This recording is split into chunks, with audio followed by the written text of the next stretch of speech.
What's going on, guys? Welcome back to Everyday Struggle. I am Nadeska here with Akademiks and Wayno. So since we've been filming at home, we've been starting like an hour later than we usually would, which has been extremely luxurious. But today we're back on our regular time. How do you guys feel getting up early again? I feel amazing. You know, had a great Twitch stream last night. You know what I mean? I'm running on an hour's sleep. But you know, when you're working off passion, man, I work off adrenaline, so I love it. Well, actually, I love it for today. I don't know if I love it all the time. Like waking up a little later was kind of working, but today we could do it. I'm surprised you made it on time. I'm surprised too. I mean, I cherish that little extra 15 to 20 minutes I get, but you know, I sacrifice it for today. I'm good. Guys, you should know that Wayno is the most punctual of all of us. He's always here like 30 minutes early, just chilling, waiting for us to show up. So we appreciate it. That's a stretch. That's a stretch. 15 minutes? Man. I'm trying to give you your props. Black people are not known for being punctual. It's not one of our strengths. Give me some damn credit. I woke up on my own today. Listen, usually I have like 50 alarm clocks around me. It's looking like a damn bomb. You get me? But one of the alarm clocks is Roger as well, calling you 10 times. Yeah, but I woke up today. You know what I mean? I'm in good spirits. Yo, it's Wednesday, man. It's Woo Wednesday. You know? Come on. All right, it's definitely Woo Wednesday. It's definitely Woo Wednesday. All right, guys. So on today's episode, you might notice a fundraiser button on the YouTube video. So this is in support of the Marshall Project. So they're a nonprofit news organization that covers criminal justice and immigration. So basically, they publish these very well-reported investigations and profiles. And the whole goal is just putting a human face on the criminal justice system. This is something we've talked about a lot on the show. We're going to get a little bit deeper later in the episode. So if you can, please hit that donate button and help them continue the mission. Now, let's talk about some music to start with. So we did get a new Nas album, King's Disease, which everyone seems to be really enjoying. And so, of course, people have then been comparing this full Hit Boy production to Kanye producing his last project, Nasir, which we got in 2018. So during an interview with The Breakfast Club, Nas explained why he thinks Nasir failed to meet expectations. He says, I don't know what went wrong, but I would say that I did want to work more with Kanye. I wanted to spend some time there with him. He was working on ideas. He said Kanye would basically give him a few loops and he would write to them, but they weren't finished because Kanye was working on so many things. He said he had Cardi, Tiana Taylor, he had his album, so I had less time with him. We really did that album the week it was supposed to come out. So if we're comparing Nasir with King's Disease, what are your thoughts on the Kanye process versus Hit Boys?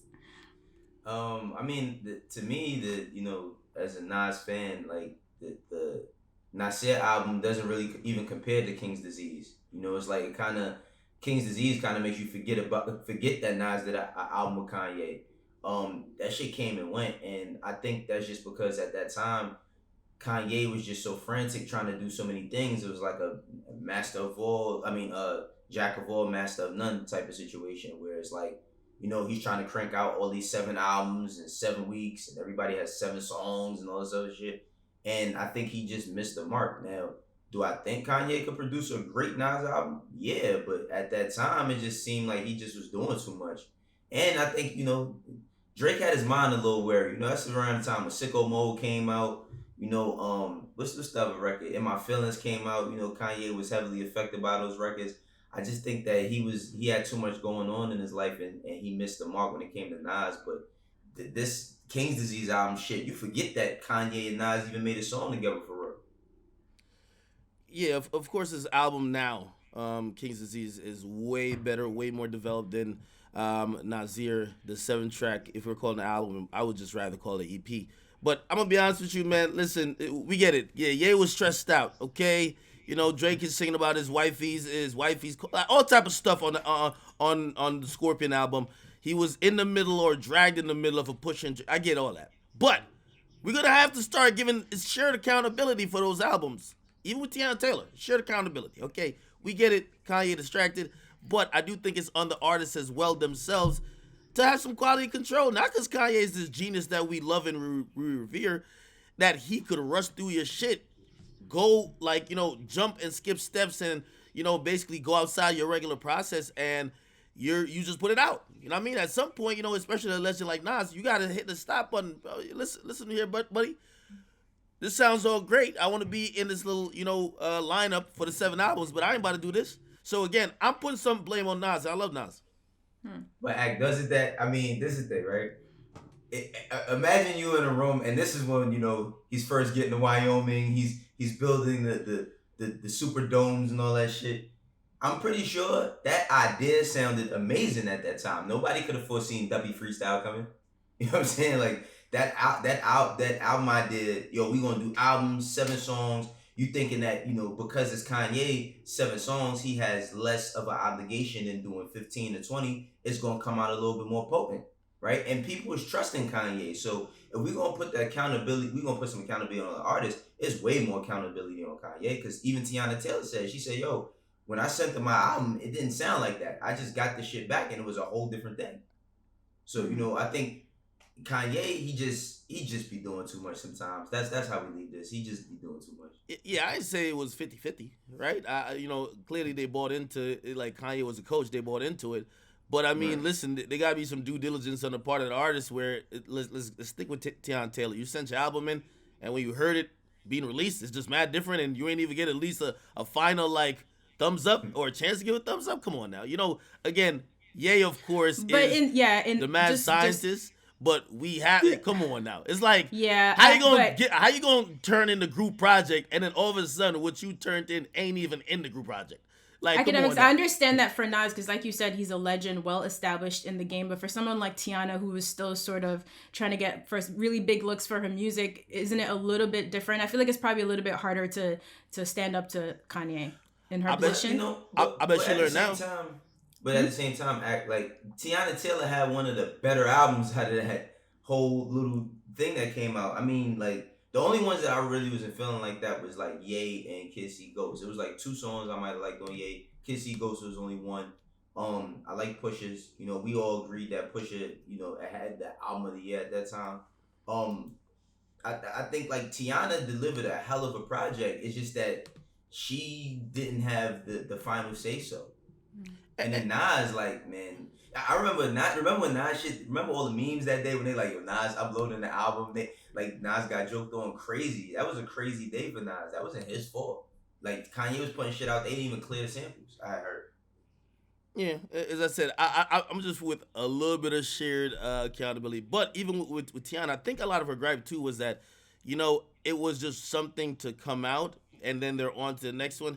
She clearly wanted a little bit more focus and care, even in the post, album creation process, in actually not only putting it together in terms of picking the tracks, and maybe she even voiced that she wasn't down with necessarily the 7 tracks. She wanted, like, there was like 2 records that she definitely wanted on there, or whatever. But also, like, having a little bit of focus rather than it being like, the thing of last week once the next thing dropped, right? So I think, for an artist like her, she wanted to have a little space that her project could breathe in. If you're going with Kanye's little thing, like, he clearly didn't give a fuck. You know what I mean? Well, so historically, I'm not really sure how Kanye worked in terms of getting albums done in advance, but we know in the past few years, he'll be uploading the projects and still editing it while it's live. So all of that said, would we want another Nas and Kanye album if Kanye could just sort of dedicate more time? Or are we good? I'm cool. I'm cool. I'm cool on the, like, I don't know, like, when it comes to Kanye, like, he's given us albums that are classics. We'll never forget some of the best music we've ever gotten in our lives, but musically, I'm kind of, like, cool on whatever he's doing right now. Bro. I would absolutely want it, except I don't think that Kanye's passion is to bring out the best or get to the place or put enough time in to get to a place where him and Nas can make the best music. I don't think his passion, at least with working with Nas, you get me? And if we're not gonna get that, I'm good. I think him and Kid Cudi, I think they could possibly do another album, and I think Kanye would be more. Even though Kid Cudi's doing a project clearly with Travis Scott, as we just heard, but I think he would put more time and effort into doing some shit with Cudi than Nas. I think Nas would just. I mean, have we forgotten that this is the dude that we was having a serious conversation last month about the presidential run? I don't think that music is his thing anymore, for real. Like, he could cook it up in the Oval Office. What's the problem? Cook it up in the Oval Office. That's not going to happen. I really think that he's kind of like done off music now. He's going to definitely approve. Like, we see Good Sean's album is still coming out on Good Music Def Jam. I think he's going to approve things. But as far as doing music, I think he's on another space right now. All right. So when we got this new Nas album, we also got a new Pharrell single featuring JayZ, which of course led some people to start complaining that Jay is always dropping when Nas drops. So they asked him about that on the Breakfast Club. Nas said there's an energy we both have where maybe we work around the same time. He said he thinks it's a coincidence, but Jay would know better than me. Yo, I love Nas, man. I love Nas. Yo, you know why? Because Nas in his, in his time now being an elder statesman, of course a hip hop legend, of course been in a very public and historic feud with JayZ. He know Jay on some fuck shit, but he ain't trying to say it. He ain't trying to say it. Like he basically asked the interviewers questions, then just reacted with the "Wow, really? Damn, that's a lot of coincidence." He know Jay on some shit. You know what I mean? And I think what he meant to say is that, like, listen, even now, there's still a little competitive spirit there, while it might not be as cancerous, or like you're just trying to like fucking take the other one out of the game. It's a little bit of competition that still is there. Hey, sportsmanship. You get me? But to act like this is straight coincidence, that's just Nas trying to be like, yo, y'all see it too, right? We see it, but Nas. We see it. The thing that I saw, like when I seen this, it was like none of the projects that Jay released, the things that he done around the same time as Nas, like they don't really impact anything that Nas is doing. And if you really argue them, putting them once against another, none of the joints that Jay really dropped the same time as Nas was better than the shit that Nas dropped. Like Unplugged was just an Unplugged Blueprint album, and it had like one bonus track. That shit not better than Stillmatic. You know what I'm saying? Like most of the things that he puts out at the same time that Nas puts out, like that Linkin Park mashup album, don't nobody listen to that shit. Like, let's be for real, nobody listens to that. Yeah, but I don't think it's a question of like, yo, Jay just trying to drop the better quality project right when he's dropping. I think it's like, yo, you steal the limelight a little bit. Yo, this is supposed to be your week, Nas. Well, you thought it was your week, nigga. It's my week now. You feel me? In terms of, I mean, Jay just mainstream and commercially has always been, for the most part, the bigger artist. So yeah, like that's the type of thing where it's like, yo, nigga, I'm not letting up off you that you can have 1 week at all. Okay? When they mention you, they mention me. And when they mentioning me, we gonna hope they don't mention you. I think we looking way too deeper. As always. Too many coincidences, Wayno. Too many coincidences. All right, maybe you can take us through some numbers. So I think we're expecting some big releases coming up. Big Sean finally confirmed that Detroit 2 is coming soon. Maybe there's a Drake album coming soon. So how are we looking right now? Hey, by the way, I'm super excited to do the numbers each and every week, but especially for the next month or so. Everybody's trying to drop. Billboard's about to announce like some big shift in their YouTube, how they're going to count YouTube, in their bundling stuff. So everybody, all the cheaters, all the labels who want to cheat, finesse the numbers, they're all rushing to get their albums out. So the next month, we're going to see a ton of albums from people we love. Anyway, as far as this week's charts, we had Cardi B WAP, who definitely defeated Drake, Laugh Now, Cry Later, featuring Lil Durk, and Cardi song WAP with Megan Thee Stallion actually remained at number 1. Drake debuted at number 2. Pop Smoke's his project it's still on the charts at number 2. Juice WRLD's at number 3. Basically, what's happening is Juice WRLD and Pop Smoke's project keep jumping over each other, but they're usually 2 and 3.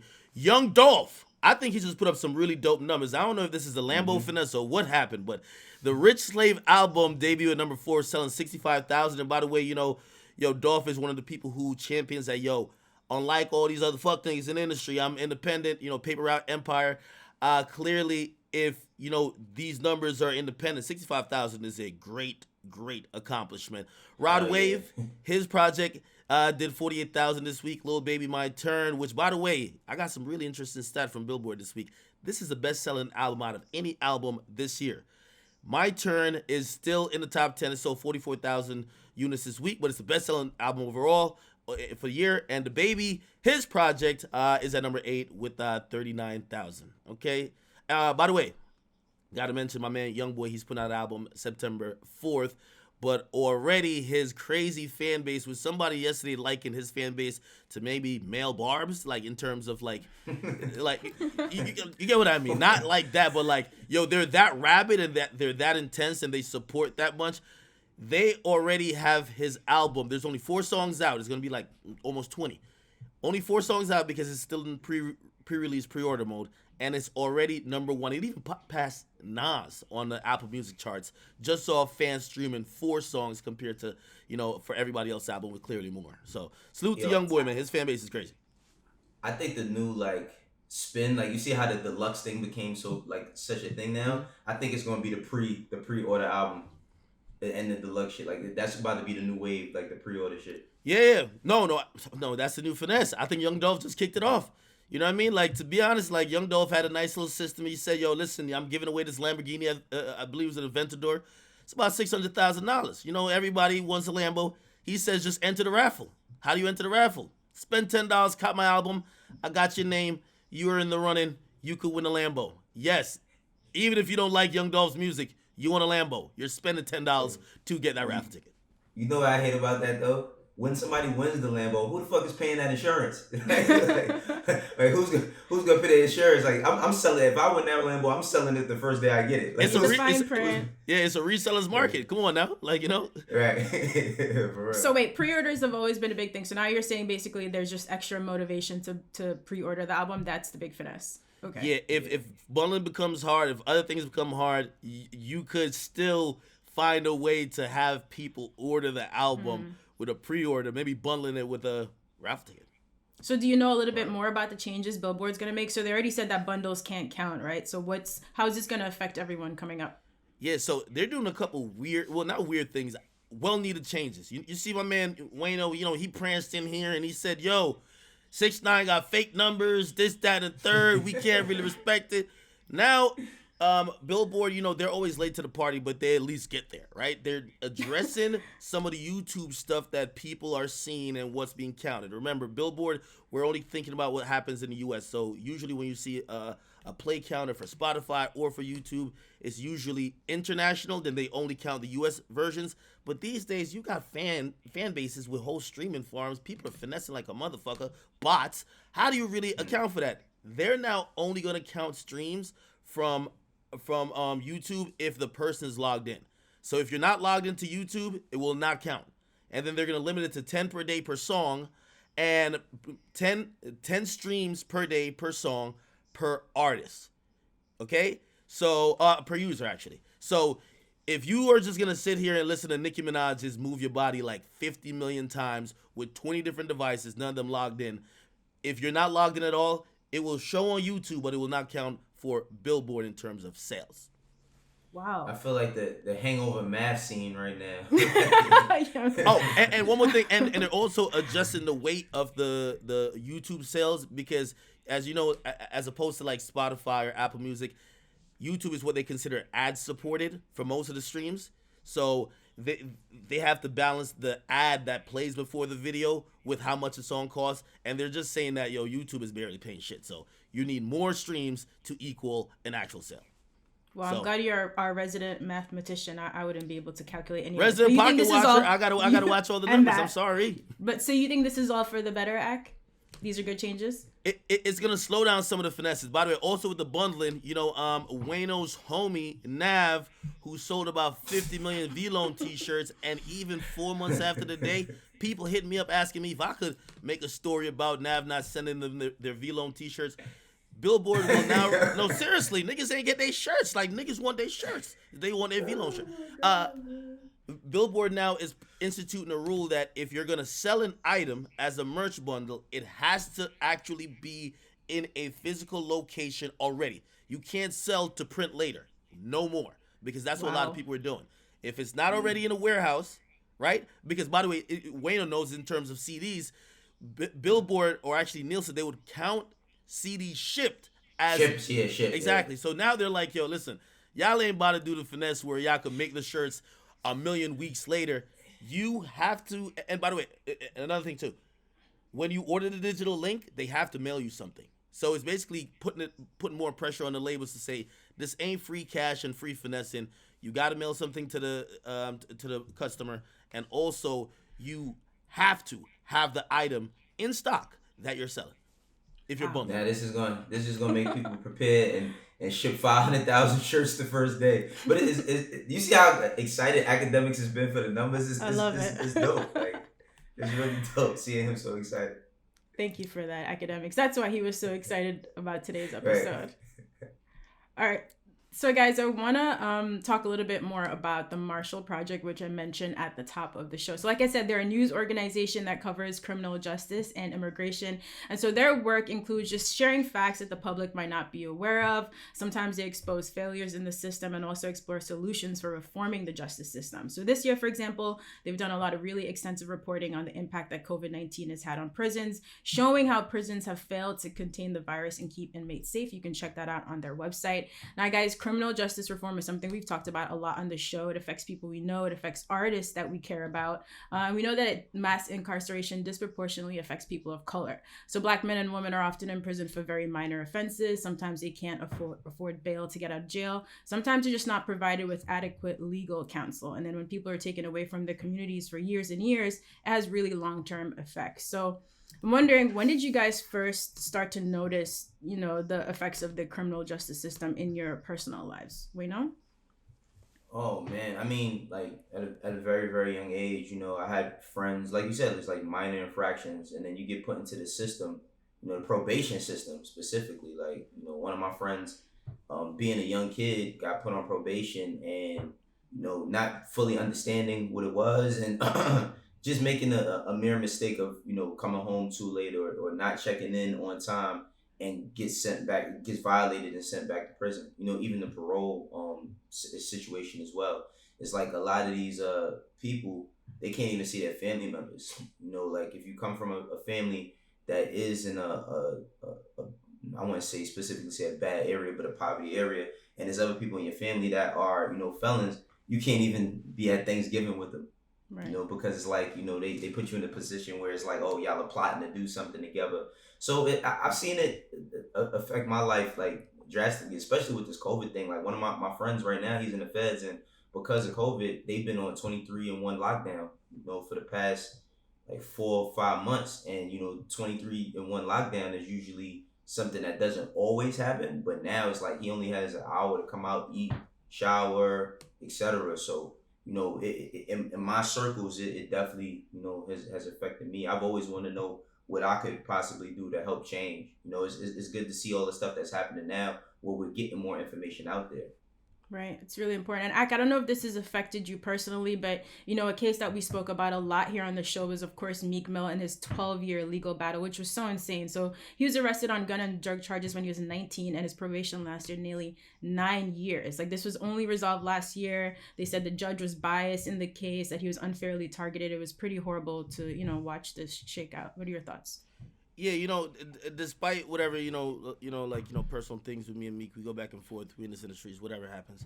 But like, this is a case I definitely follow very intimately. And, while I haven't gone through a lot of this stuff, I was horrified that someone with the resources, the money, with the great lawyers like Meek, could be still getting fucked over like that. You feel me?